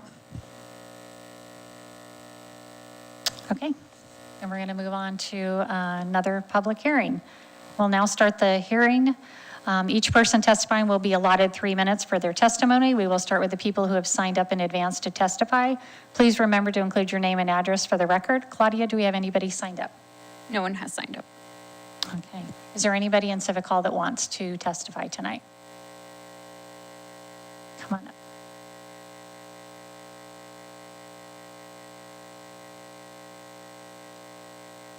Good evening. I'm going to have you state your name and address. Hello, my name is Jason Atkinson. I live at 151 Northwest 25th Street, one of the affected lots. The main question I have or issue is that on this assessment, it is based on the total, we have 2 tax lots. It's based on the total square footage of both tax lots and not just the affected easement lot in the back, which is 10,000 square feet compared to 20,000 square feet. So the increase in value they have based on, they have a metric value and they multiplied that by 20,000 square feet instead of 10.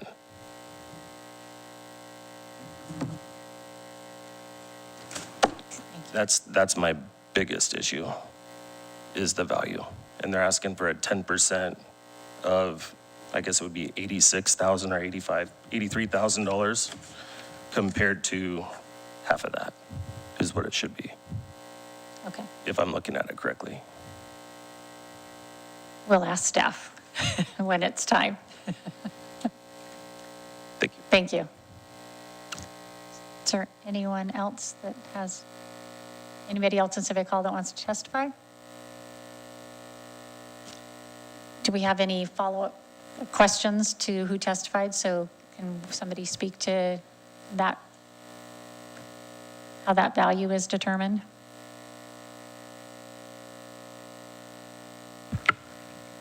I mean, the value was done by a third-party appraisal that does this professionally, so I would stand by his professional opinion. That's why you see different valuations per each lot. And I understand that Jason's lot has the highest value of those, but it's also the barest lot of all those, which is partially what's driving the cost or the valuation of that, is it has the most developable land out of those back lots.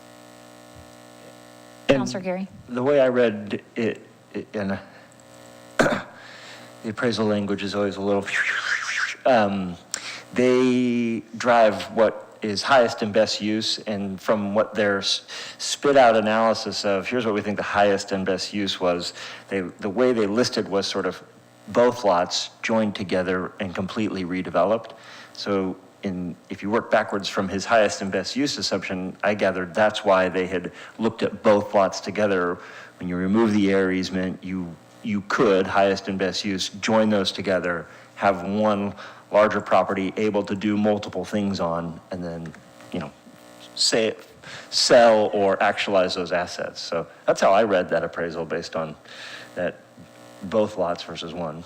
Correct. All the ownership, front lot, back lot, are in the same ownership when you go down the street, address to address. So it was looked at for highest and best use.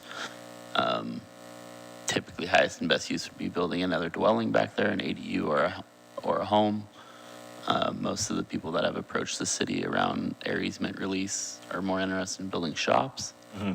But that's not really a discussion for you guys of what they do with their land. It's, do you want them to build something above 10 feet tall or not? And what do you want them to pay to be able to do that? And so far you have about $6,000 in canned costs in this plus staff time. Thank you. Counselor Tukolsky? Yeah, the question, this might be for legal staff, based on Mr. Atkinson's testimony there. It was my understanding that the area easement only existed originally over the rear portion of the parcel. Is that correct or incorrect? That's correct. Just to clarify, when we say rear portion, we are talking in most cases about separate buildable parcels, separate tax lots. But yes, the backyard areas. Yeah, so I guess I'll be a little more clear. The separate parcel or tax lot, which was adjacent to Tice Park on the north side of 25th, that's what I'm referring to. Those were the lots that contained the original air easement, correct? That's correct. And the lot just south of that, adjacent to 25th, did not have an air easement. That's correct. Okay. So because of that reason, I don't see that the air easement actually was applicable to the entire properties if they were separate. The air easement was only over the north one, which is adjacent to Tice. So I see it as the air easement should be paid that 10% of whatever that north lot is, not the south lot. That's where I'm at. And that was my understanding earlier, but obviously I think I'm in minority. Something to add to that is they were only eligible to acquire those lots with those air easements by owning the front lot. It wasn't lots put on the open market. I understand, but regardless, I'm looking at where the air easement was placed. Thank you. Counselor Chenoweth? Thank you, Mayor. So I have a little bit different take in what I was looking at. First off, these appraisals are specifically for the air easements. That's what they're for. Regardless of the size of the lot attached to them, as I looked at this is specifically just for the air easement. The second is there's 4 that are all at the same higher value, the $83,764, which tells me that there's not a double value actually being assessed to that one specific lot because there's not one that's double everybody else's. And then there's 2 that are only $7,000 less than that. So this is specifically just for the air easements. It's just for the air over the top. And I would agree, I appreciate your, the city manager's comments regarding this was done by a professional appraiser. This is what they do. And they knew that they were supposed to be appraising the air easements only. That's what they were coming to a number 4. So I would tend to lead to their expertise. Any other counselor have questions? Is there anyone else in the Civic Hall that wants to testify? Okay, then that concludes our public testimony for this evening. Staff have anything else that they would like to add to the record, or does the City Council have any additional questions for city staff? Nothing? Okay, seeing none, I will now close the public hearing.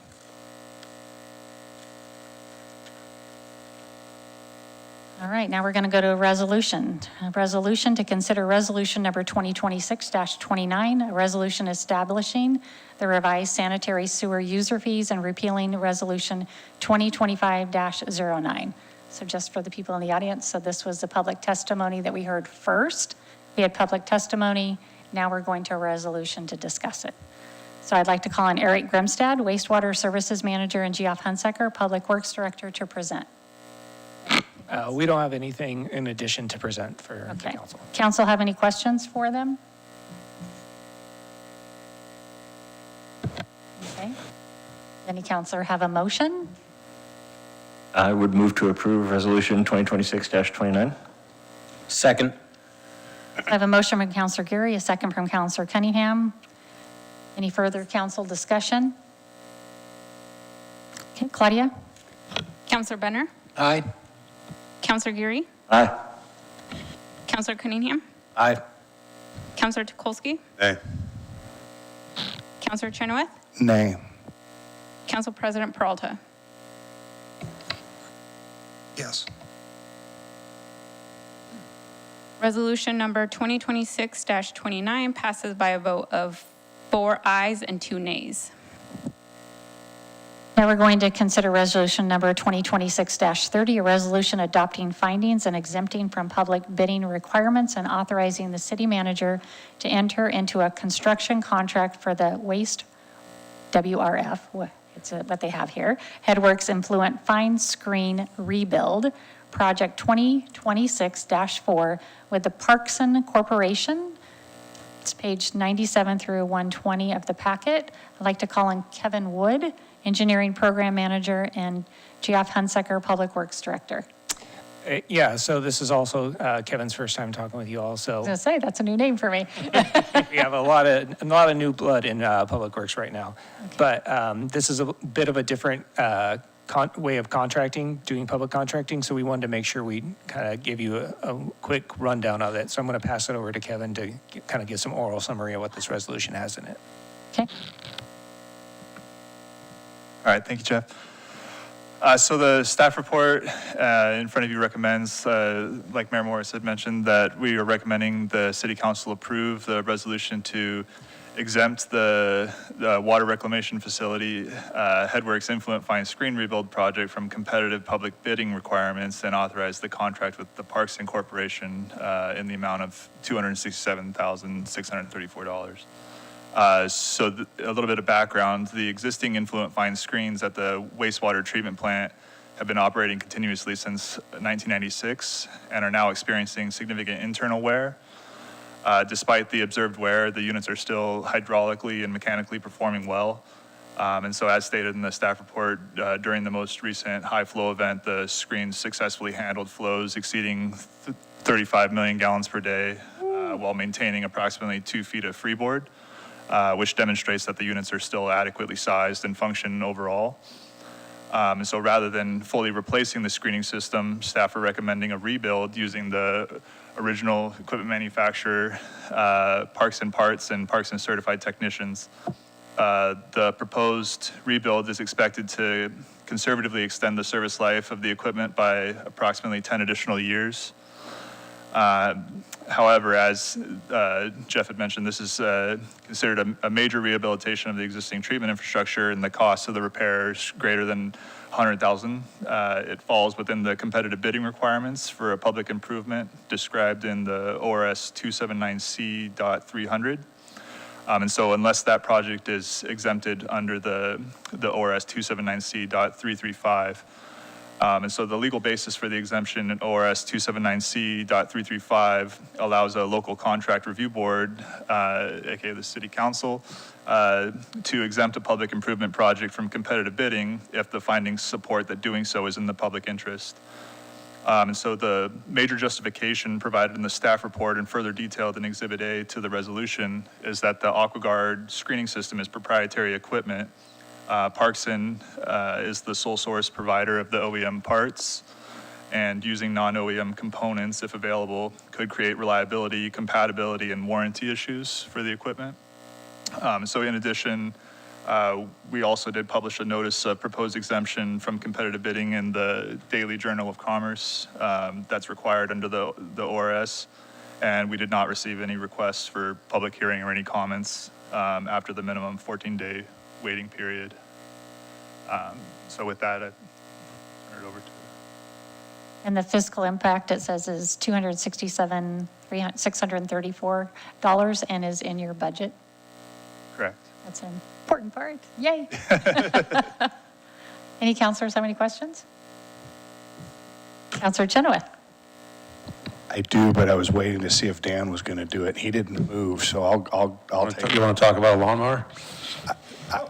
Kind of. Right. I want to talk about why we didn't do competitive bidding. So, yeah, as stated, if we did competitive bidding, we're going to have a very strict set of specifications to make sure we're going to have contractors that can build it. It will still have issues with voiding some of the warranties and such that Kevin mentioned. So we felt it was in the best interest to direct award this to the contractor who built it in the first place to extend the life of this instead of doing a separate major rebuild.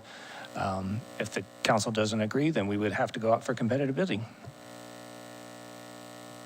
So I'm not sure whether I agree or disagree. I just know that there are companies that can actually do this work.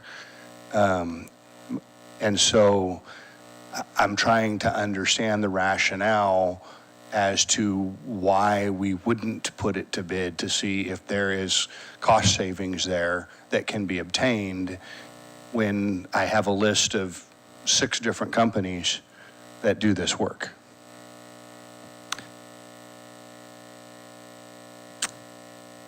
I guess it's up to the city council. If they want us to go out for competitive bidding, this is our recommendation. We think, like we stated, it's in the best interest of the public from the staff point of view, but if the council doesn't agree, then we'll put it out to That's competitive fine. bidding. What does that mean, though? What is best interest? What do you think we're not going to get as good a work from other? It has to be based legally on the findings that were in the staff report. I can have Kevin read them again, but that's what they have to be based on. So we're not trying to speculate or anything like that. There's only a certain amount of items that we can bring to the council why we would recommend that this not go through the competitive bidding process. I think an important part that you mentioned, at least in my opinion, is that these are the people that made the screen, and having them work on it, they know how it was made and what they need to do to extend the life. So, Councilor Peralta. Did you say that not using the OEM parts would void the warranty that we're under?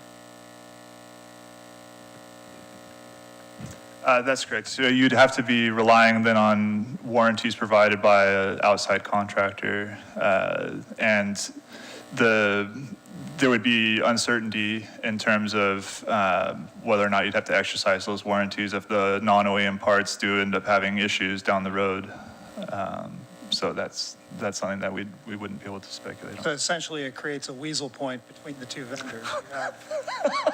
You have, well, that's what it is. That's what it is. It's a weasel point where you have a vendor that designed the original thing and you voided that warranty, and you have a new vendor who has the new part, and you have 2 warranties that don't necessarily match up. Is that Correct. And I think it's also worth noting that Parkson doesn't rely on necessarily third-party subcontractors to do the work. So there's not going to be I don't necessarily disagree with what Councilor Chenoweth is saying, but it's going to be much more of a limited market in terms of who's going to have the specialized experience to do it. And even if they do have the experience, they're still going to be having to procure Parkson parts if they want to do it as an OEM rebuild. And then they would also be having to rely on Parkson for the technical expertise as well. So just to finish my thoughts, I mean, I'm not an expert in this. I don't think anybody on this council is an expert in what we do. We pay you guys for your expertise. So I am certainly in support of your proposal. It makes sense to me to go to the original manufacturer. I appreciate that that's not the norm, but it seems like the wise thing to do in this case. Councilor Tukalski, did you have something? Sure. Based on my experience with mechanical equipment, which is obviously where I work all the time, I understand why we would go with OEM people, and I do support that. I don't like the fact that we don't have a competitive bid, but sometimes you can't get an apples to apples bid because they're not the same. So although I don't like it, I would support it because I think it's the right thing to do. And also, this really isn't a system to mess around with. It can get uncomfortable quickly, let's say that. Don't want that system. Councilor Cunningham. In the report, it pointed out that this has gone 10 years, 20 years beyond its normal lifespan. Correct. What type of warranty is still in place if we've made it that far? The warranty would be on the rebuilt. So new warranty. Units, yes. So we wouldn't be voiding a current warranty. Correct, but you would also be getting a warranty from the original equipment manufacturer, which, you know, I think would have more certainty involved in terms of the rebuild being done correctly. Okay, thank you. Councilor Chenoweth? I want to be clear. I'm not I would agree with most of what's been said up here. I just wanted hopefully more rationale than what I got in the packet for why we're going to non-competitive bid. In my world of IT, which is definitely not as, well, arguably depending on if you're the user, but it's not as important as what we're dealing with at the wastewater facility. I deal with this decision all the time of, am I going with OEM or am I going with third-party manufacturing? And so I get the trade-offs that you have to decide, and particularly where is that third-party manufacturing sourcing their parts and making those parts. It makes a difference. I understand all that. I'm not the expert in your field. I was just hoping to get more information on the rationale. That was all. And I understand legally you're stuck, so got it. Thank you. Can I speak to that point in particular? I just want to draw your attention. Exhibit A to the resolution goes through a list of statutory criteria, which the council, being the decision body here, gets to consider in not going forward with a competitive bid. So there's step-by-step instructions on what factors were considered and how they fit into this, if that would give you the information you're looking for. Eventually, your findings of that document are what will support the not going out to bid. Realistically, I should have called the engineer or the public works director before we got to this point, and this is on me. Thank you. Councilor Gary. I'd like to make a motion that based on the findings in the packet that we adopt, a move to adopt resolution 2026-30. I have a motion from Councilor Gary, a second from Councilor Peralta. Any further discussion from the council? Claudia? Councilor Benner? Aye. Councilor Geary? Aye. Councilor Cunningham? Aye. Councilor Tukolsky? Aye. Councilor Chenoweth? Aye. Council President Peralta? Yes. Resolution number 2026-30 passes unanimously. Okay, now we're going to consider resolution number 2026-31, a resolution authorizing the sale of air easements affecting certain properties between Northwest 25th Street and Tice Park. And again, for you in the audience, that was the second public hearing that we had earlier tonight. I'd like to call on City Attorney David Leitenberg to present. Thank you, Mayor. I have nothing additional to present, but I'm available for questions if you have any further. Councilor Geary? I was wondering if I could bounce an idea for an amendment off you. Yes. Number 6 could read, all proceeds from sales related of these air easements be dedicated to the maintenance and/or park development projects at Tice Park specifically and only. I added the and only just because it sounded lawyery. It was not necessary, I think, but we love a couple extra words. Okay, I'm paid by the word up here, so. I just wanted to ask, you said as number 6, but I only see 4 in the resolution, and I was thinking that it would be number 4. And I was also having a fun little wild goose chase, so people would be looking for the 5th one. Okay, yes, then we can do that as number 5. Is the 5th one an air easement? Yeah. Oh, so that would be number 5? I'm going to propose that it's number 4, and we make okay. number 4 into number 5. So, Let's just, before you do, yep. Is there any other discussion about this? Because I have a feeling we're going to have a motion here. Okay. You have a question? Yeah, so Councilor Tukolsky. this is applicable to both the north and the south lot, as it's written. That's what it sounds like. That's how they determined it as per city manager Garvin. Thank you. Thanks. I'd like to move to approve resolution 2026-31 with the addition that number 4 easement become, as stated, all proceeds from sales related of these air easements be dedicated to the maintenance and/or park development projects at Tice Park specifically, period. And then what was number 4 becomes number 5. Second. I have a motion, Councilor Geary, a second from Councilor Chenoweth. Any further discussion? Claudia? Councilor Benner? Aye. Counselor Geary, Aye. Counselor Cunningham, Abstain. Counselor Tukolsky, The reason I'm voting against this is because I don't believe the original area easement applied to the south lot, so nay. Counselor Chenoweth, Aye. Council President Peralta. Yes. Resolution number 2026-31 passes by a vote of 4 ayes, 1 abstention, and 1 nay.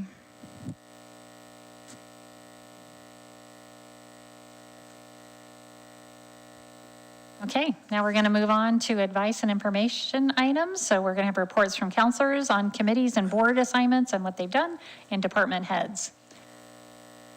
All right, where should I start? I'm going to start on this side. Director Henry, Finance Director. I have nothing to report from finance this week. We are just pleased that the budget committee meetings are done. Perfect, thank you. City Attorney David Lightberg.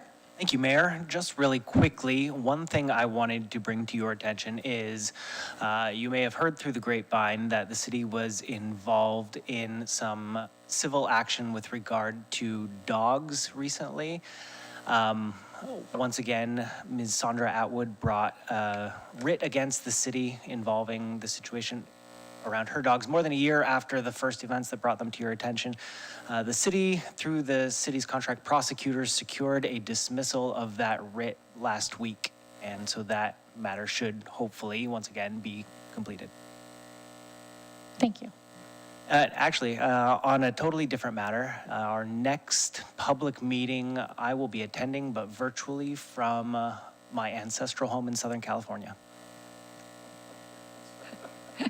Thank you. Chief Wood. I will not be in my ancestral home. I will be here. And there's nothing new to report from the police department. We're continuing the projects the council is already aware of, and there haven't been any meetings since our last council meeting to report back on. Thank you. City Manager Adam Garvin. Thank you, Mayor. I attended the Distinguished Service Awards banquet and presented an award for Junior Citizen of the Year to Brian Wicks. Attended an MEDP monthly meeting.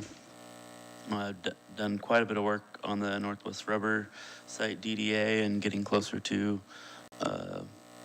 path forward on that. Attended a graduation planning meeting with Cord, Captain Fessler, and some with Superintendent Fira and her staff to look at making some safer options for this year, as well as some different deployment models for the fire district around their medical team over there, if there's any heat exhaustion or any other medical issues. Lots of budget meetings, and then we had Park and Rec Director interviews, panel interviews last Friday, along with a meet and greet. Thank you for the members of the policy body that participated in that, from the Zoom process earlier part of the month to the in-persons, and appreciate all the insight that you guys have shared, as well as the ET team that participated on that panel and the community members. A lot of great feedback, and I'll have one-on-ones with the 2 finalists this Friday, and then hopefully we'll have an offer extended and accepted shortly thereafter. And special thanks to HR Director Hedges for helping on that, or really doing most of it. Truth be told. My apologies, Madam Mayor, I need a mulligan. Okay. On Friday, Officer Hayden Hampton graduated from DPSST, and he's back with us this week starting his field training. And Officer Lucien Lefebvre started on Monday at the academy. And were you going to bring the sergeants here? Wasn't that a plan? Yes, we're just dealing with the scheduling of getting them here. The last couple of temps have resulted in conflicts, so. Okay, thank you. Councilor Benner. I'm excited to report that I've got a committee. On Landscape Committee, I missed the first meeting, or we attended the EVLC meeting with Counselor Chenoweth and the Long Range Facility Task Force with Zach and the city manager. Great, thank you. Counselor Tukalski? Yeah, so last Friday I attended the Parks and Rec director interviews. Pretty pleased with the quality of applicants that we received, so I think that's great. I think good things are ahead for the Parks and Rec department, regardless of who we hire there, so that's a good thing. With committee assignments, I have been assigned to the DEI group, so we did meet on Thursday, May 14th at 2 p.m. The group is planning a Juneteenth celebration, Friday, June 19th. And there will be a band, there's gonna be a festival outside Beerly Brewing on 3rd Street. 3rd Street will be shut down at that time for Mac Fresco. Just to be clear, the band and the festival are not using city funds. The funding is actually provided by Friends of the Library, so that's been a question in the past for some folks. On Tuesday, May 19th, the Airport Commission met and we discussed the budget for the airport. Basically, the airport's not running in the black without fees and service fees at this time. Whatever the city gives them is about $120,000 too little. And so they make that up in fees and services. There still is only one full-time employee at the airport. That's our new airport manager, Mr. Pascal. He's doing a great job out there. He did put together a good budget. Talk about that in a moment. We did get updated project information for the perimeter fence and the illuminated wind cone, so those will be going in soon.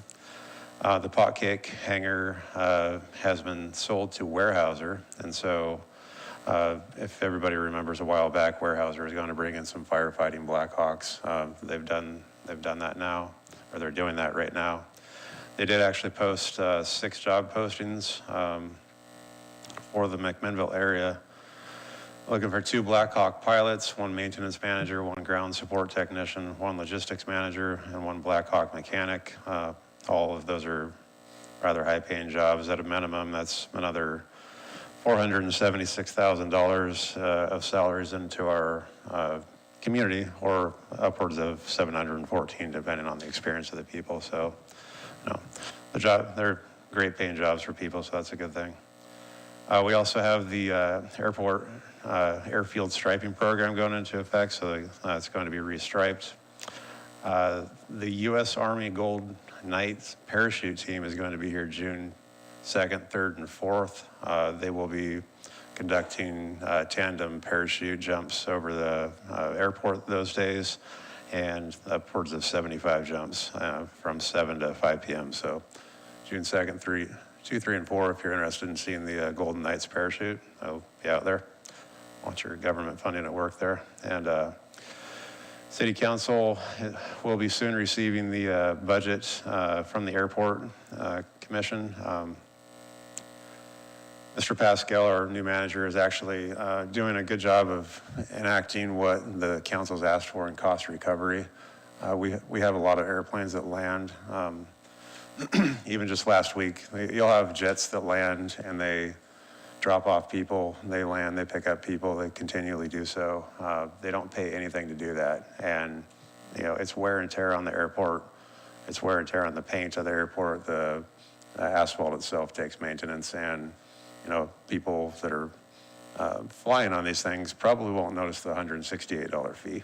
And so I was at the airport last summer with my kids. We went on a helicopter ride at Trimble, and Jelly Roll, I don't know what kind of singer you call him. I'll just call him a singer. His plane was there. And so I don't think he's going to miss the $168 out of his pocket. So those are the type of people you're dealing with. Mr. Pascal is bringing together a bunch of fees that either maintain and or increase. And so he's actually done a good job of finding new fees and new opportunities to increase the revenue so that we don't have to ask the taxpayers of the city to fund this. We can fund it through the use fee. So I think he's doing a great job in that area. And that's my speech. There you go. Thank you. Councilor Geary. Thank you. I have a couple things. Visit McMinnville. I'll give a little bit more of a brief update this night. Some hotel data that speaks to the current and upcoming outlook for TLT, or transient lodging tax funds, which is how Visit McMinnville is funded. But my presentation will be brief. The Visit McMinnville will be coming at our next meeting or early June meeting, and presenting in full. So in a snapshot, April, looking back at trends, room night demand among McMinnville hotels rose 1.9% from year over year. And while hotel supply remained unchanged, it resulted in hotel occupancy increasing 1.9%. So hotels averaged 62.4% occupancy for the month. However, average daily rate declined 13.6% compared to last April, which dropped to $132. Year to date, hotels have seen a 5.8% decline in revenue year over year, which is driven by a 9.4% decrease in the average daily rate. And that's my Visit McMinnville update. And like I said, you'll hear more from the director himself in the upcoming weeks. Additionally, UFO Fest, we helped out a bunch, cleaned up a lot of trash, but a big shout out to the McMinnville Downtown Association staff for really doing a great job making that event work. Also, a huge shout out and thank you to all the members of city staff who helped in any way, put barricades out or ran extra shifts or anything that helped put that event on. That's a really great event, and appreciate we can help participate. I also helped with the Park and Rec Director interview panel. I hope, all candidates we have we're going to make a good choice, as long as we can make a choice, which will be great. I'll be at the Long Range Facility Task Force for the school district as well this Thursday. And last and most importantly, I'll be coaching minor league baseball for the McMinnville Park and Rec. Our team color assigned is orange. We haven't got a name yet, so I'll come back with the name of our orange team.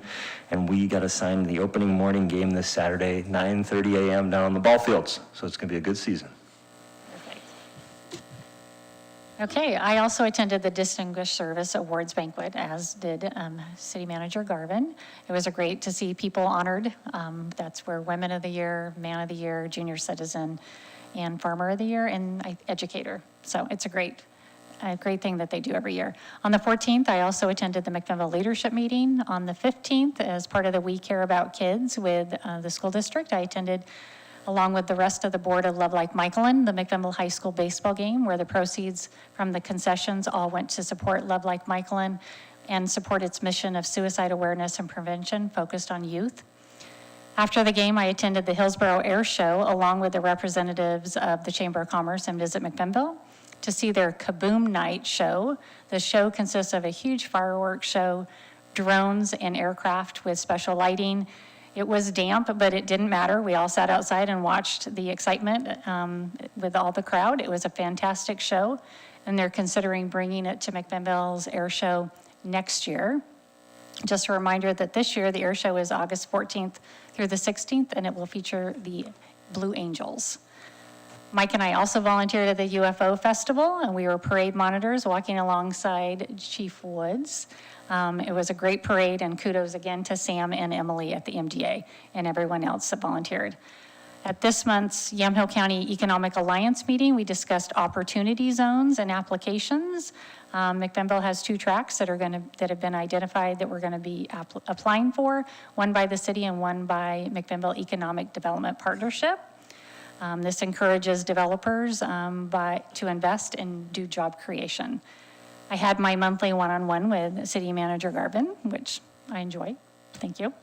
This time of year, the high school civics, as we can see, and government classes have an assignment to come and either attend a meeting or interview a local government. So we've seen you at our budget meeting. We see you here tonight. And I did have a couple one-on-one interviews with students. So appreciate you coming, spending the time, and learning what we do. I also attended the Chamber Board meeting, where I sat as an ex officio of the board. Monthly meeting of the Yamhill County Mayors was hosted by Amity Mayor King. We had McRae from the COG, which is the Council of Governments, as a guest speaker. We spoke about the COG and their restructuring, and that they've chosen to stay with an interim executive director at this time versus looking for a full-time permanent one until they can really get a grasp on what they're looking for. We are planning our next meeting and bringing hopefully Sheriff Elliott in to talk about county committees and YCOM. Last week was Public Works Recognition Week, and there was a joint lunch between our city Public Works umbrella of employees and the McMinnville Water and Light employees. It's a great group of people that keep your lights on, your water running, your parks clean, wastewater, toilets flushing, infrastructure, street maintenance, facilities, and our airport. So thank you all for what you do. I joined Communications Manager Noelle Amaya at Farmers Market on Thursday. This year is the city's 150th birthday, so Noelle thought it would be fun to ask people how long they've lived in McMinnville when they come by. I was one of the oldest at 64.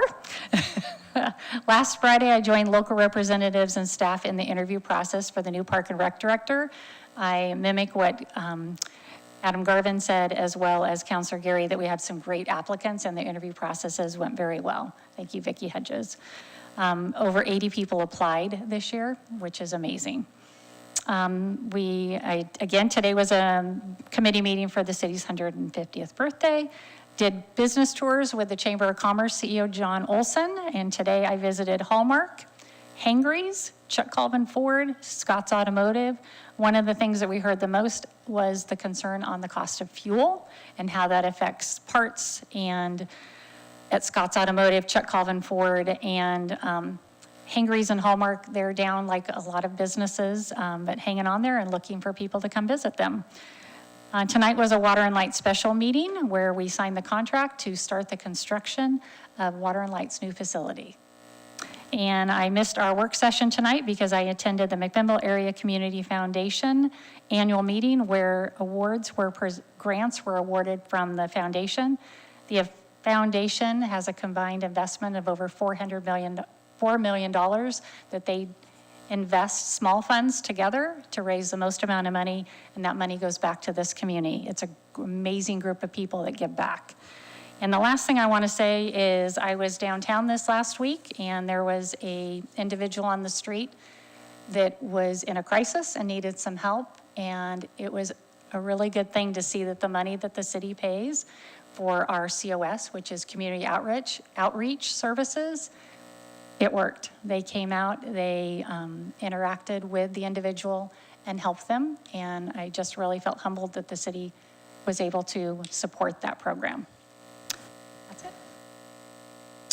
I appreciate that report, Mayor. That was really thorough. My two committees did not meet between the last meeting and this meeting, so I have no report. Councilor Chenoweth? Thank you, Mayor. EVLC met with mostly it was a deliberative meeting, and we didn't really reach a decision on the topics in front of us, so I won't cover that. Although at our last city council meeting at about 5 o'clock, and all the fellow councilors and mayor should have received the report back from the business forum that the EVLC hosted back in February. I chose not to give a report on that because that followed a budget hearing, and it seemed like that meeting was going long enough already. So today I'd like to do that really quick, just kind of briefly hitting the top 10 insights that were gathered out of that business forum. This will hopefully be an annual forum that will be taking place to get a pulse of where businesses in this community are struggling, succeeding, et cetera. So what's working well? Strong collaboration between businesses, local government, and economic development partners. Strong community support for local restaurants, wineries, retail, and small businesses. City staff and partner organization are viewed as accessible and supportive. And there's a diverse economy, including manufacturing, agricultural, tourism, healthcare, education, and entrepreneurship. Key challenges, there seems to be, and we all know this, difficulty recruiting and retaining qualified workers across skill levels, housing affordability, limited office storage and industrial space with high cost, lengthy permitting and development process, increasing project costs and delays, opportunities for improvement, expand workforce training, partnership, and housing options at multiple price points, continue regular business forums and strengthen communication between the city and business community. And of course, we heard at virtually every table, do what you can to keep the cost down. I also just sent out an email to Jeff, which you probably have already seen this coming, and Adam regarding the Oregon 18 paving. Coming up later this year, just so everybody's aware, there's going to be a paving project that will be taking place between the 2 exit points into McMinnville. So that entire strip of road, if you're used to using that as your way to get around McMinnville to pop in on one side or the other, late this summer is going to be fun to try to do that. That's my report. Councillor Cunningham?